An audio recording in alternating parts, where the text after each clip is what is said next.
called The Mystery of the Back to Front House, and it's by Helen Fraise. It's a detective play on the day.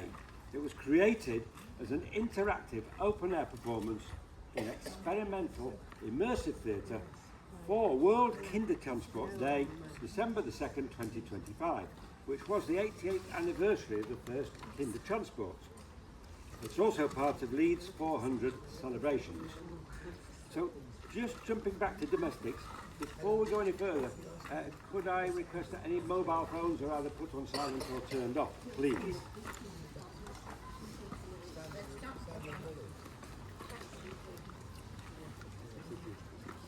This is a fast-moving play, so please keep your questions to the end. There is a comfort stop in case of that emergency inside the flat here. We're very honoured that Linda, who's a resident of one of the flats here, has arranged for us to have access to her garden. And this is the scene of where it all happened.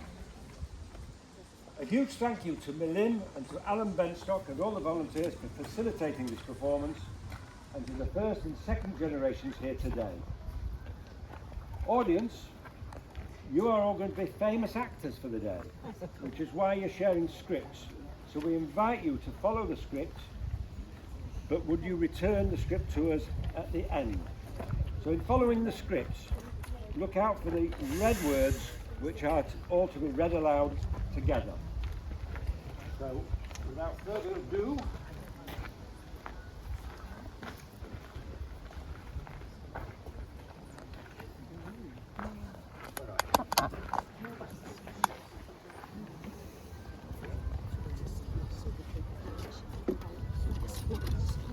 right, detectives, that's all of you. Please, can you share and follow the scripts that you've been given, and if you can return the scripts, please, at the end. And please join us with lots of expression, dramatic pauses. For references, please read the following information in your programme. Red words that are printed in the programme are to be read aloud by everybody. So all the red words are to be read aloud. Black words are read by the narrator as a commentary. Green words are instructions and questions. Blue denotes personal testimonies and evidence. So, detectives, that's all of you. Your next mission comes from everybody, the Kinder Detective Society, KIDS in short. Super sleuths, are you all ready? Magnifying glasses in your hands, here to discover an important part of last Leeds Jewish history. Where is it? Here are the clues to help you discover one of Leeds' longest unsolved mysteries. let's begin. We know that today is the 21st of June 2026. Anti-Semitism is rising. UK, USA, Canada, Europe, Australia, etc. Attacks on Jewish people, properties and synagogues are increasing. Social isolation, graffiti, negative voices, Holocaust denial, Peaceful protests not, today just a few. all this noise becoming normalised, full of hate in social media and the press. We must keep our Magen David anti-pot hidden as our private secrets. Warnings of serious security threats, the slow grip of prejudice.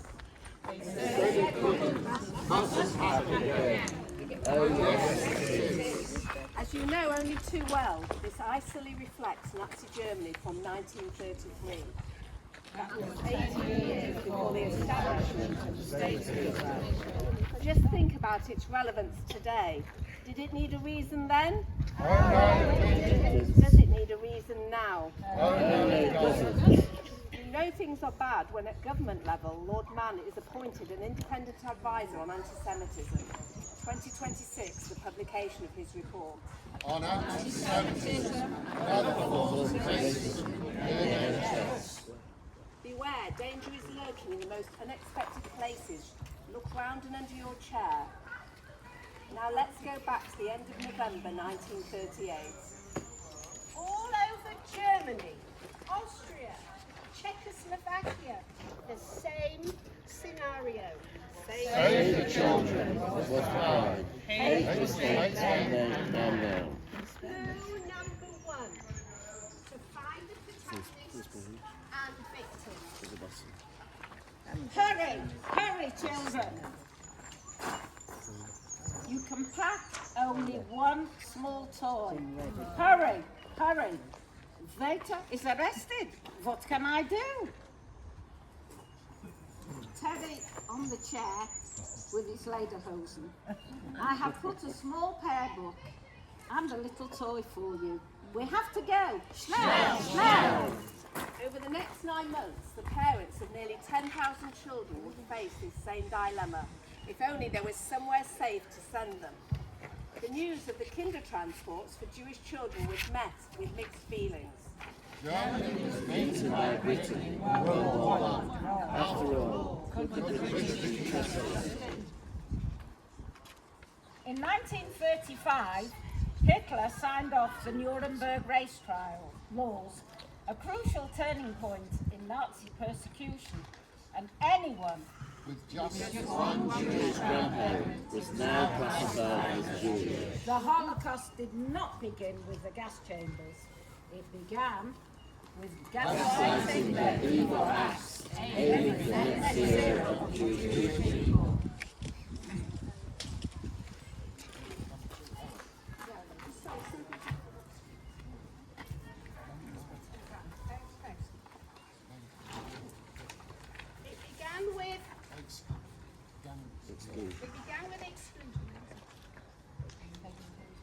It began with exclusion, with indifference, with no challenge. We questioned our own perceptions of who we were. Were we scapegoats again? Strangely, no one fears death in silence. Sound familiar? Anti-Semitic graffiti, Nazi flags everywhere. New order. Pack luggage for immediate departure. Was this blame game the result of Germany's post-war World War I humiliation, or was it economic collapse and the spread of malicious conspiracy theories? Adolf Eichmann actually said, "We don't want the Jews." He personally made sure that train carriages on the Deutsche Reichsbahn, the German train network, would be available for the Kindertransports. He interviewed parents. Can you afford a ticket? October the 5th, 1938. All Jewish passports must be marked with a J. Clue number 2. Can you identify the Kinder? We all have very diverse stories to tell you about how we ended up in Leeds, Harrogate, and around the UK. We were separated from our parents. Why? Here are the stories of 4 different journeys of the Kindertransport told by their kinder and their parents. Story number 1. September 1938. The Kinder from Prague, Czechoslovakia. Let me introduce Nicholas Winton. For these purposes, We'll start with his amazing achievements. I'm Nicholas Winton. After the Munich Agreement, I witnessed how the Jewish community of the First Czech Republic faced rapid expulsion from Sudetenland. By December, I was back in London and organised 8 trains to bring about 670 Jewish and some non-Jewish children to the UK. He secured foster homes and the required £50 guarantee for each child. Let me introduce Baron Dubs, who is now 95 years old. I am now Baron Dubs. My father was Jewish. I was on one of the Winton trains. We were invited to Westminster to interview him, and he said, In June 1939, I was 6. I remember being told to remove a photo of the Czech president from my school book and replace it with a photo of Hitler. At the station, I saw swastikas on the soldiers' uniforms. I came to Leeds alone on the train and spoke only Czech. I remember the train smelling the unfamiliar iron and thick smoke. One train sadly couldn't meet the deadline and didn't leave for the UK.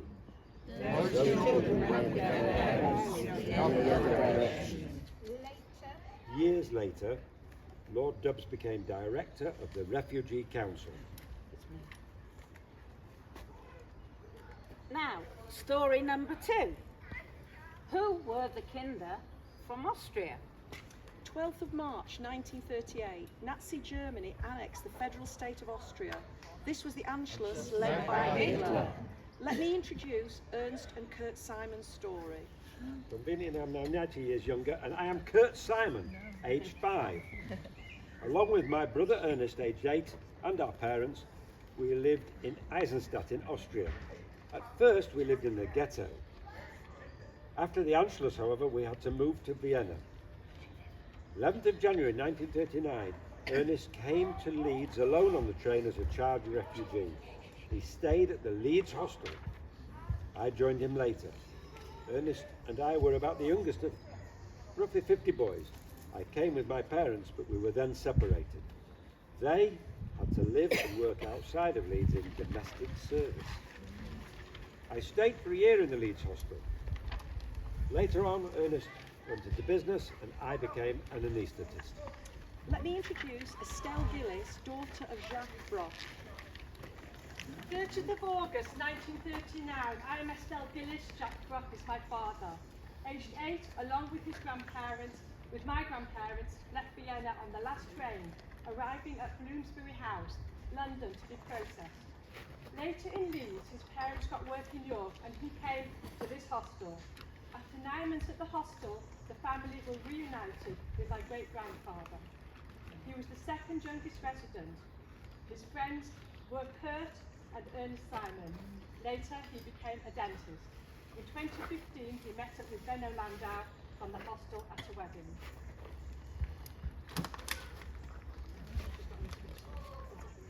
Jack Brock, my great-grandfather. He was the second youngest resident at this hostel and his friend was Ernest Simon. He later became a dentist. In 2015, he met up with Benno Landau from the hostel at a wedding in London. Let me introduce Eve Solomon, daughter of Frank Liechtenstein. I am Eve Solomon, the daughter of Frank Liechtenstein from Vienna. My dad was made to feel inferior and discriminated against at school. After Kristallnacht, his father Hans was imprisoned in Dachau. My grandma organised a place for him on the Kindertransport. He came to the Leeds hostel, leaving school at 14 to become a barber at Rosenberg's on Meanwood Road. Back at the hostel, the boys were lined up waiting for him to get a trendy haircut, as opposed to the hostel barber, who made them look like convicts, earning him £2 bob a week.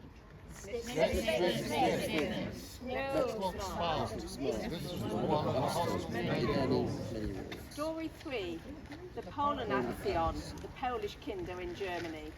Thousands of Polish Jewish families had moved to Germany years earlier. To avoid the pogroms in Poland and find a better economic future. After the Anschluss, the Polish government feared that thousands of Jews with Polish citizenship now living in Germany Would flee back to Poland en masse. October the 6th, a new Polish law stated that all Jewish Polish people living abroad for more than 5 years would have their citizenship removed. 27th of October. Heydrich was one of the main architects of the final solution. He gave an ultimatum to the Polish government. Retract the new law or Germany will deport 17,000 Polish Jews before the end of the week.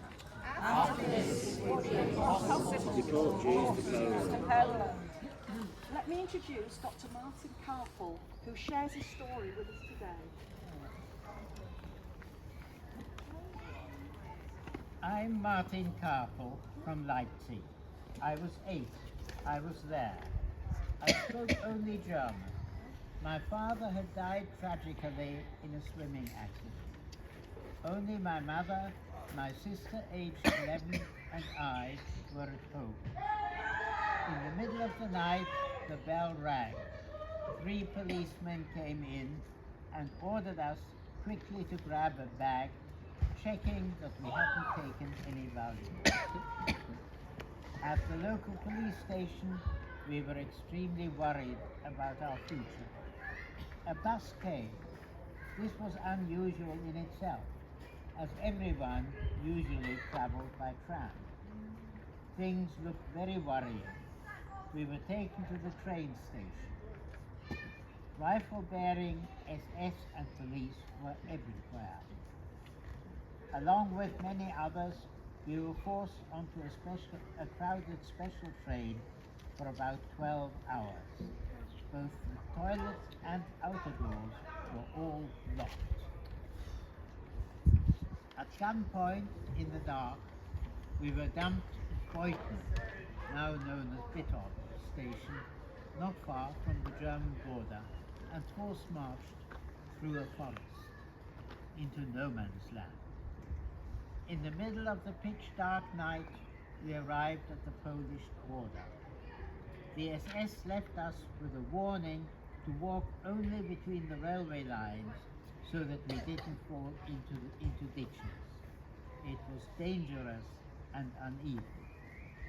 We were all stateless citizens, refugees of nowhere. This is called the Helen action in no man's land. Dr. Carpel became a researcher in chemistry at Leeds University. Family Greenspan survived the horror of no man's land with their best option of living for months in horrific, overcrowded conditions in abandoned stables, barns and pigsties. November 7, 1938, their son, Herschel, aged 17, now living in Paris, when he heard about his family's desperate situation, he wanted to avenge their persecution. He assassinated the Nazi diplomat Ernst von Raff and Fraise. This was believed to be the catalyst for Kristallnacht. Goebbels ordered murderous attacks to destroy all Jewish businesses. Synagogues in Salvation. He instructed the police to stay Stay away away and not interfere in the attacks. October the 30th, in Hamburg, all Polish passports seized. All Jewish Polish families arrested, including that of Selma and Yeti Herman. Let me introduce Yeti and Selma Herman. I'm Selma. I'm 15 years old. And after the horror of the journey to no man's land and Poland, we thought we were going to die shooting on both sides. My family reached Spangin. For months, we all lived in horrific, overcrowded conditions in abandoned stables, barns, and pigsties. I'm Yeti, I'm 9. That holding place was our new home for months on end. Later, amazingly, the 6 of us managed to find a 1-bedroom flat as Grandma Torba was sick. She got the 1 bed, we all slept on the floor. Their last words to us were, You must hold hands. We were put on a train from Warsaw to Otwock. The Red Cross were handing out water. I was so thirsty, I asked if I could have some water. The Red Cross lady said, no water for the likes of you. Please make the sound of steam trains. August 1939, Otwock, Poland. Child visas had to be secured and a last-minute train arranged for a group of 70 of the children to travel to Gdynia. The 25th of August 1939, the SS Warszawa was the last boat to leave. Cargo loads of eggs and loads of children. Talk about walking on eggshells. We all had to have our hair cut very, very short. because having nits meant no entry to the ship and furthermore no entry to Britain. We hadn't seen a boat like that before. My goodness. We were terrified we wouldn't escape. August the 31st, the ship docked at Tower Bridge in London. Just before the declaration of World War II. Sadly, one train couldn't meet the deadline and didn't leave for the UK. They went east to an uncertain future with their parents. What I saw in no man's land was the campaign by British lawyer Elsley Cycling and the Jewish aid agencies. They organised essential food for 17,000 homeless and stateless refugees. Rabbi Schonfeld organised trains and homes for about 250 Orthodox kinder.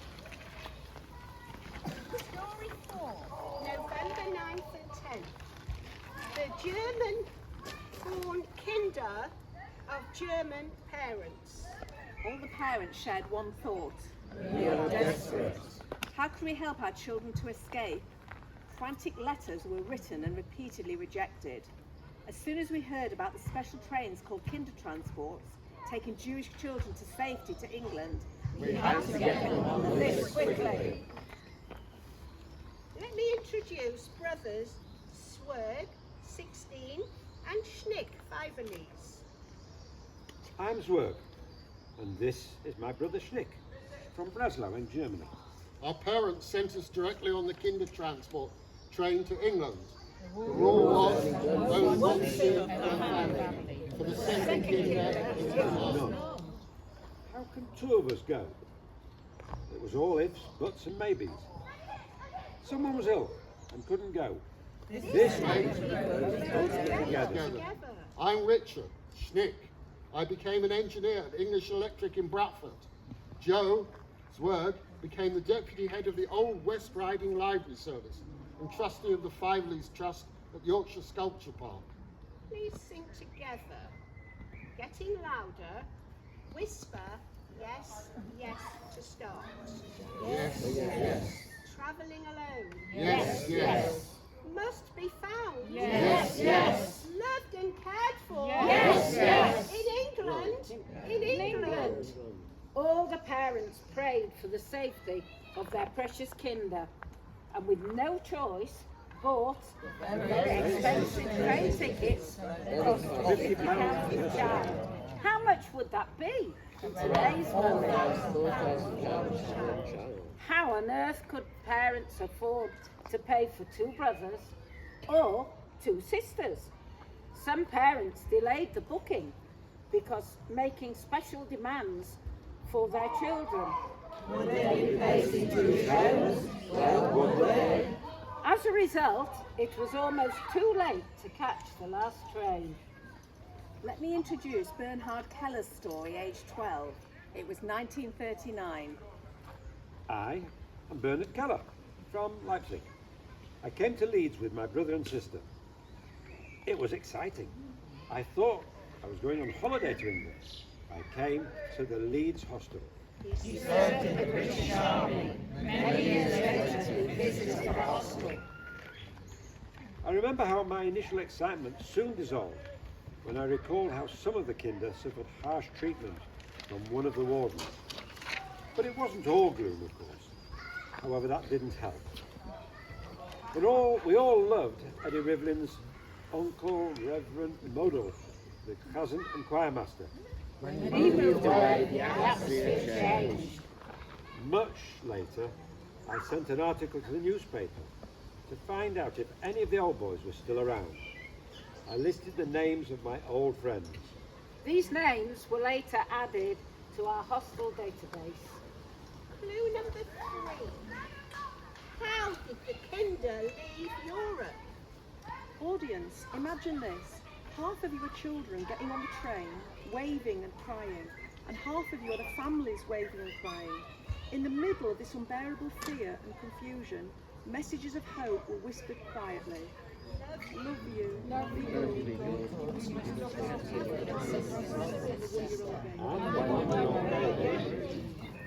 And the 1-year-old baby?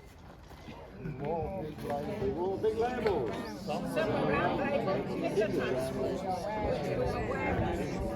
Small cases. If only these important messages could be trapped inside our ears. In the UK, sadly, not enough homes could be found for all the kinder.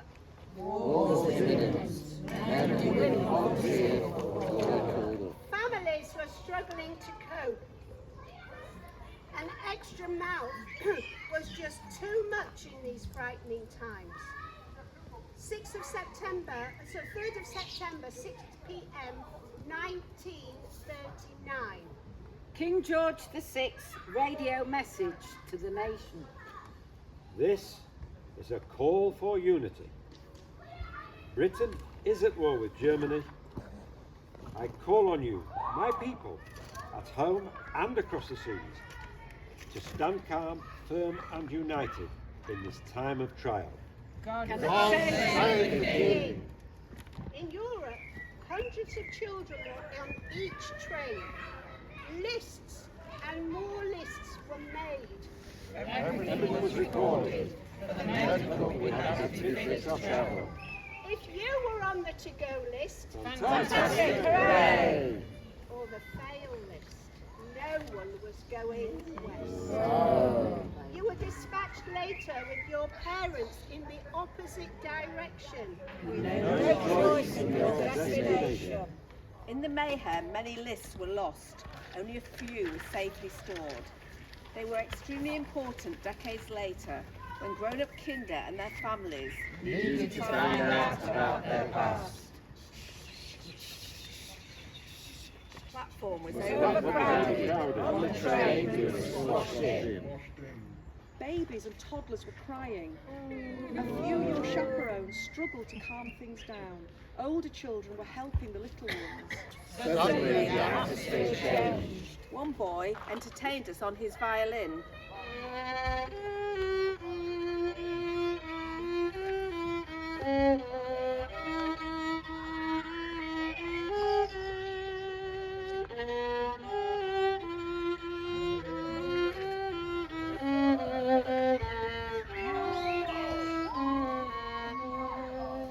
The train was bumping over the tracks. Please bump up and down. Look out the window. Wave at the farmers. What else can you see? There was snow covering everything. German soldiers came round asking very difficult questions and frightening us. At the Dutch border, the soldiers got off. Hooray! We were given hot chocolate and white bread. Yum. All make the sound of a steam train. We knew we were free, pretend to sleep, but also show the boat moving up and down and side to side. Go. On the boat. It was very bumpy on the waves. 20 hours later. We arrived in England. Yes, in England. Clue 4. Where did they arrive in the UK? December 1938. We were met at the port of Paris. Others went to London. All wearing big labels, carrying gas masks and small suitcases. Operation Kids Transport was considered a safe route to safety. Clue number 5. Who were the evacuees? You certainly couldn't miss 800,000 British evacuee children leaving home to avoid the Blitz. Wearing big labels, carrying small suitcases. Operation Pied Piper was considered the safest route. From September 1939, British parents laden with emotional distress all asked when we would see our children again. Destinations were vague. They knew their kids would be safer away from London and the target zones, on trains to who knows where. Without AI, the internet, or mobile phones, well, it was 18 years ago. Their only contact with their displaced children was the Royal Mail. Post was much slower in wartime. Post was much slower in the wartime, even for hurriedly written postcards. This was snail mail at best. Pigeon post would have been quicker. Clue number 6. What did Michael Bond do? All make the sound of steam trains. I am Michael Bond, age 13. I saw all these children on the move in Reading Station, coming and going to somewhere safe. There were thousands of Jewish children. They were fleeing persecution. Many boys still wearing lederhosen. Demonstration? You've seen it. There's a lederhosen. More and more British children needed a safe place to live away from the German bombing. German bombing raids. In the 1950s, Michael, now an author, saw a toy bear holding a tiny suitcase in Selfridge's store. He felt it needed looking after. He had a flashback, realizing the connection between the two groups, their anguish, Hope and courage. He reimagined their story through Paddington Bear, named after Paddington Station. Let's have a look over here. Here. Oh, it's hiding. Oh. Hiding behind there.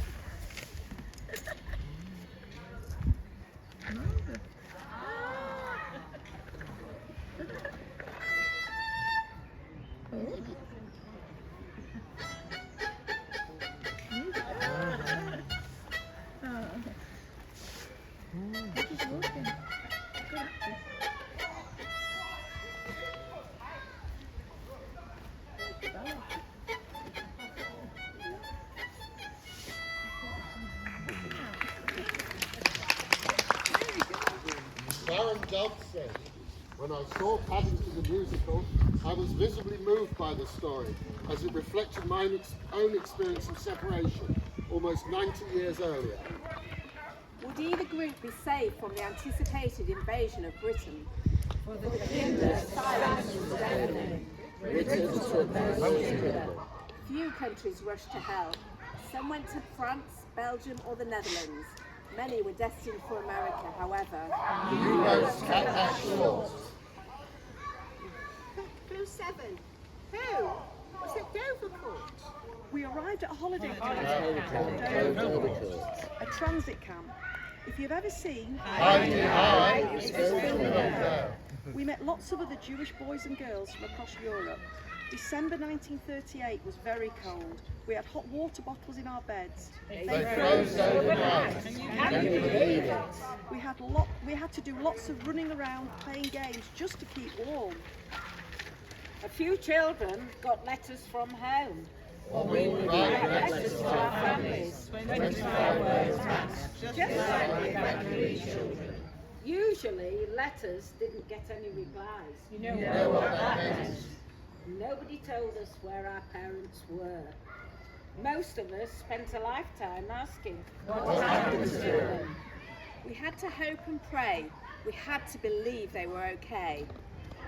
Our stay was short-lived at Dovercourt, as more trains and boats bring more and more children from danger. Early on at Dovercourt on Sundays, we had to smarten up for the market, where Jewish, Christian and Quaker families might select us to be fostered to be part of their family. If not chosen, we felt stigmatized. If there were 2 or 3 of us, we were much more difficult to place, because a lot of families Only wanted one child. We couldn't understand this. We certainly didn't want to split up. It was all very well being in the UK. Now we needed a future. And somewhere to live and to be cared for. What did we do? Clue 8. Where would we go? Where was Leeds? All over Britain, many Jewish people and others, such as the Quakers, For formed groups called refugee communities. to help find foster families or set up hostels to host the children. Mid-1930s, some very, very forward-thinking people who were up to speed having first-hand information about Nazi beyond. No one was safe there, even though whose fathers fought in World War I against the British. April the 23rd, 1938, Professor Sally Brodetsky, by the way the school was named after him, invited the community to hear Lord Rothschild's appeal for huge funds to help European Jewish communities endangered by Hitler. The Leeds Hostel Committee was set up because It was writing on the wall. Let's join this very important meeting. Ladies and gentlemen, please welcome the executive, the chairman, Mr. Mark Labovich, and Mr. David Stokowski. Audience, you are all volunteers on the committee. I, Mr. Mark Labovsky, welcome you all. What do I say? Labovich. I, Mr. Mark Labovich, welcome you all this afternoon to the most important and decisive vote at this crucial time to help the homeless Jewish refugee children. We must create hostels for the kinder. For those who can't be fostered. This is not a social experiment. These kinder, after all, are in our DNA. We are deadly serious about rescuing these children and saving their lives. Just think about this. Here in Leeds, we know what anti-Semitism is. In the 19th century, Jewish people have fled to this country from persecution, Pogroms, economic desperation, They worked hard to give their children an education and a better future. But on September 27, 1936, targeted Leeds Jewish homes, shops, with swastikas, graffiti and vandalism, leading up to the Battle of Holbeck Moor. We stood up today. We must act now. We must save the children from the devastation of Jewish communities and the arrests in Europe. There is no reward without risk. Let's go for it. Let's vote. A show of hands, please. Everyone, hands up for the vote for the hostel. Excellent. It's a yes. This is Pekuach Nefesh. To save one life is to save the world. Now we can develop the house on Steinbeck Lane as a hostel for Jewish boys, and there will be a girls' hostel in Harrogate, in the old convalescent home for sick children. I was based there. I was not allowed to mix with the older girls. I really missed my big sister. Sometimes the girls were invited over to the Leeds hostel and vice versa. Now let me introduce you to Jackie Kingsley. I'm Jackie Kingsley. My mum Ruth Loifer was in the Harrogate hostel and my father was at the boys' hostel. I ask you, our most generous Leeds community, to donate all the essentials. We'll work alongside the London Jewish Refugee Committee and most importantly, the Home Office to obtain visas. Leeds certainly lived up to its reputation as a city of sanctuary. Clue number 9. Meanwhile, back at Dovercourt. I'm sure. In Dovercourt, we met Mr. Labovich, who invited us to Leeds. We asked if Gunter Gratz, later called Jim, who was our new football friend, if he could come as well. I'm Schnick. We said that he was all alone and very good at football. We got a most definite yes. And last we're on life's new journey. First up, Leeds. This group stayed at Ackerman's Hotel. The hostels were a great idea, creating social hubs. Framing us as a new family with new stars. The Leeds hostel was ready. The minute we walked in the door, we knew we'd bring this old house to life. Justice is giving us new life. The moment we saw this huge garden, we all ran out and for the first time felt free. We suddenly stopped.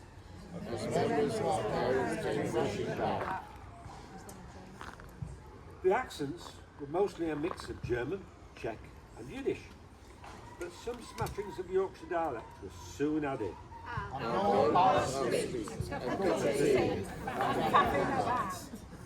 At the hostel, some of the older boys stayed in the cottage next door. As new boys arrived, everyone said, I saw you at the In 1939, some German boys joined us from the Ort Technical School from Berlin. Their school and technical equipment was brought here to Leeds. And set up under Lieutenant Colonel Levy so the boys could continue their training. It was still pre-war, so we only had a little time to adapt to normal life. We deeply missed our families. This huge garden was our playground, and some light came into our darkness. And on Sabbath to the new synagogue down Chapeltown Road. Clue 10. What did rationing mean? January 1940. Everything was rationed, even sugar. So little jam. I'm Mrs. Lola Indike Dixon, the cook. The government asked us to dig for Britain in our big garden. We were taught how to grow our own fruit and our own vegetables. I tried my best to fill them up with my kosher German Ashkenazi recipes. I'd shout, "Kinder, it's dinner time!" Friends laugh and Babke, all come running in. My son Herman lives there too. And the little shul. In the fruit shop windows were signs that said, "Yes, we have no bananas." Oranges weren't available either. The boats were needed for transport. Clue 11. How can we learn English? I'm Nina Rosenberg and I'm aged 25. I played songs on the piano, helping them with their English. My father, Jack Brock, remembers his music lessons with her. None of the children understood the first words at first. Still, they all joined in. You read the last bit. In the hostel, the rule was early to bed, lights out. The committee brought blackout curtains, making our bedrooms the blackest. Bernard said our anxieties increased with no word from home. By night, in the darkness, if one boy hummed a tune, we all joined in, even when we were told to stop. Please, let's all sing the song together. We have no bananas today.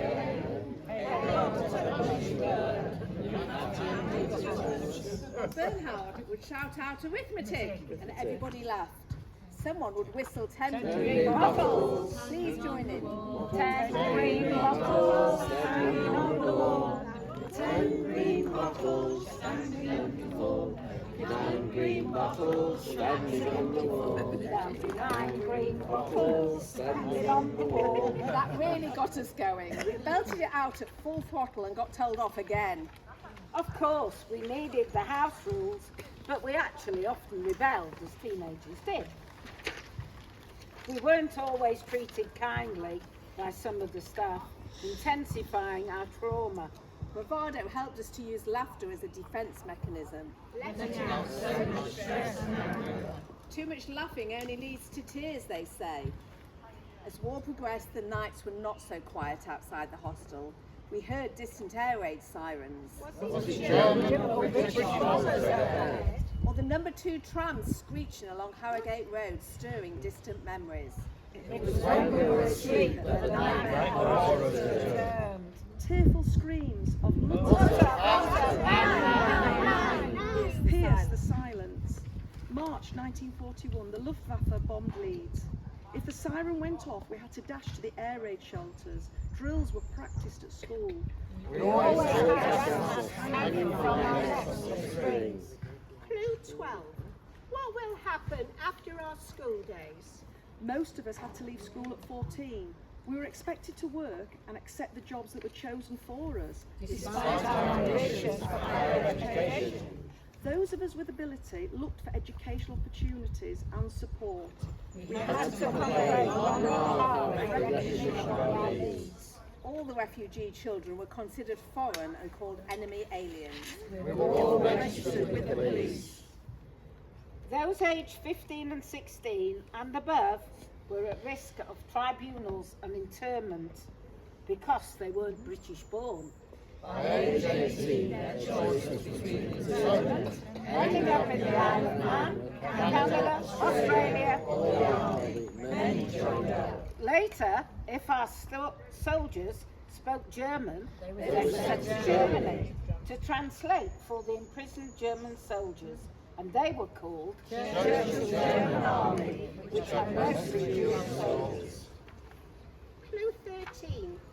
Was it only the parents who got visas to Britain?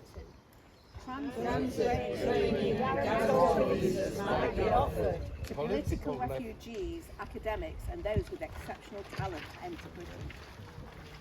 Parents got visas through me, Mr. Makovsky, who frequently went to liaise with the Home Office in London.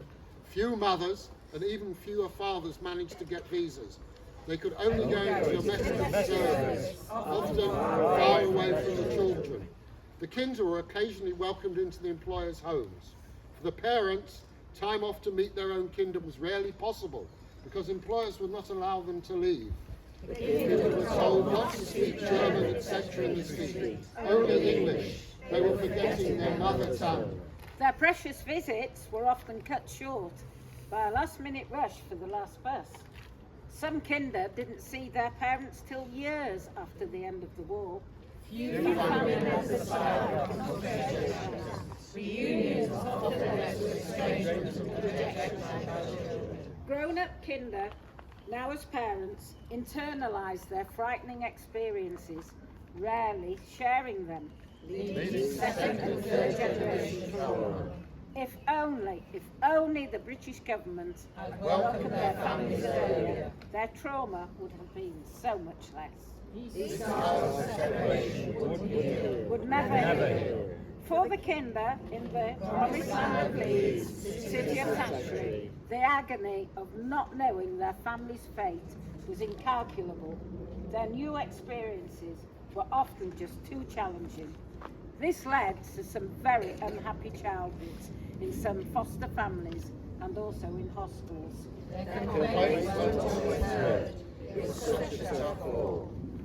Clue 14. Now all shrug your shoulders.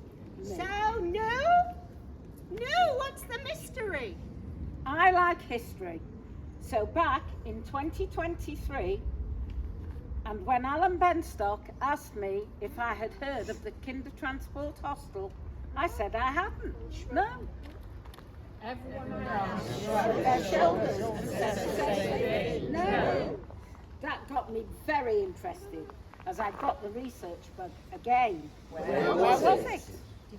Detectives, are you ready? Who wants to wear Sherlock's hat. Magnifying glasses at the ready. We are going on a mystery hunt. One person who also likes history, Nigel Grizzard, that's me, got in touch and told me that he had heard of two brothers called Fivelers. Yes, Fivelers.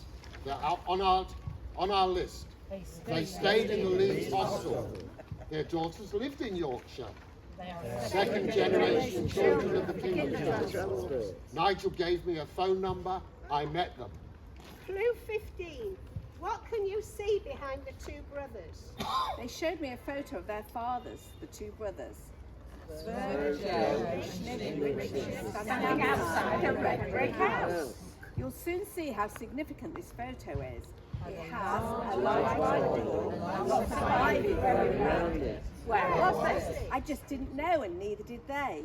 They found an address on an old piece of paper which said, So many questions. What colour were the bricks? How do you find an address? Yes, of course.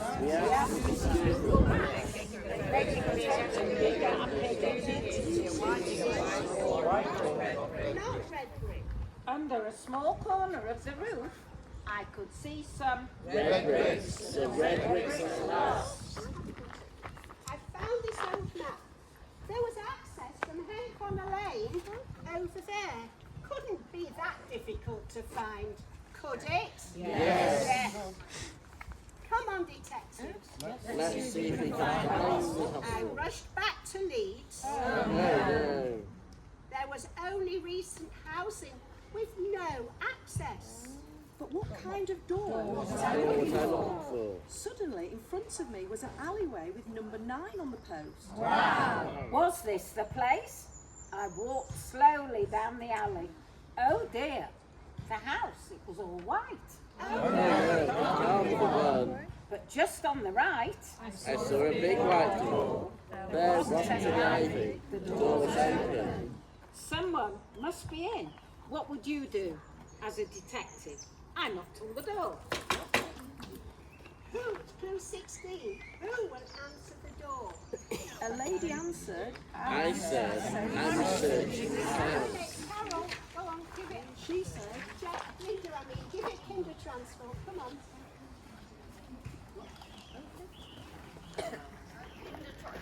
She said, say it again, she said, Kinder Transfer. fantastic. you could have knocked me down with a feather. I couldn't believe it. Linda welcomed me in and over a cuppa told me that she too had researched the building.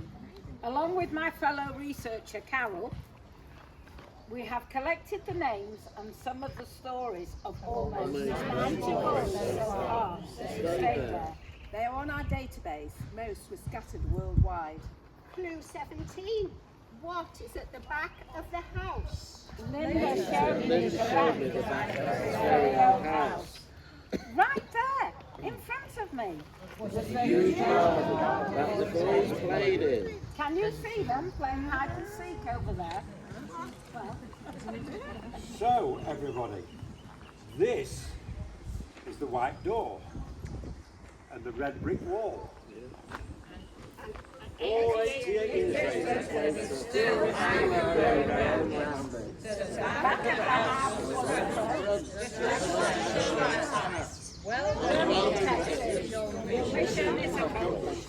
Let's honour the challenges and the hopes of the Kingdom kingdom represented here today. With our grateful thanks to all those who gave them a future and brought the Jewish and other children to Great Britain, and Especially to me, to see a sanctuary. Please now stand, that's you only can. if you can, to sing God Save the King and the Hatikva.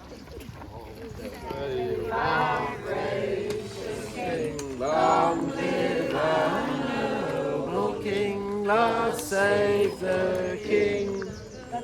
Send him victorious, happy and glorious, long to reign over us, God save the King. Oh,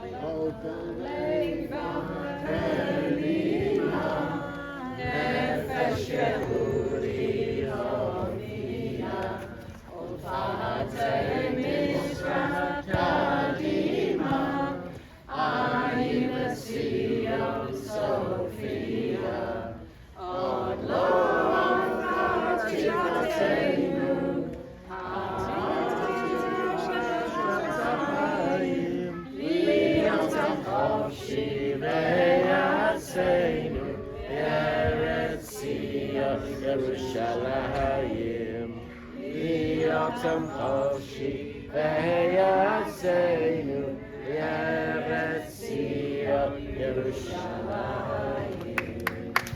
that's all, folks.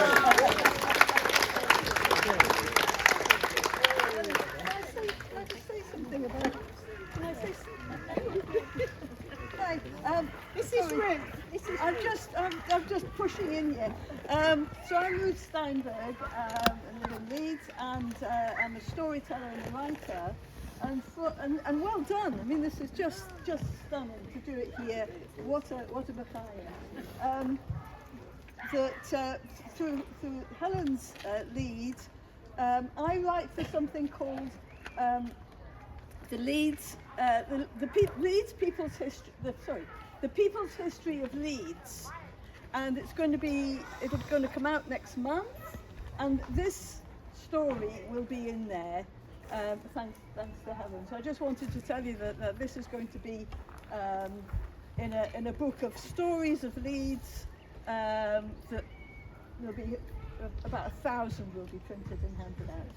Thank you. Thank you. Before everyone goes, can we give Helen a big round of applause?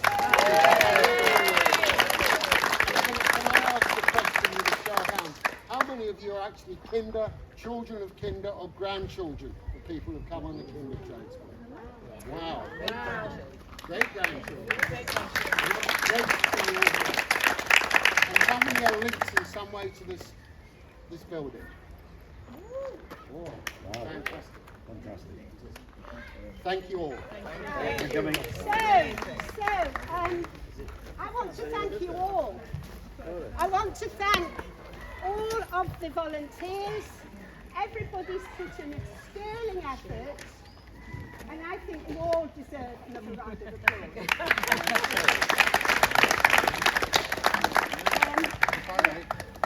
Go on. I'm Alan Benstock, who I didn't realise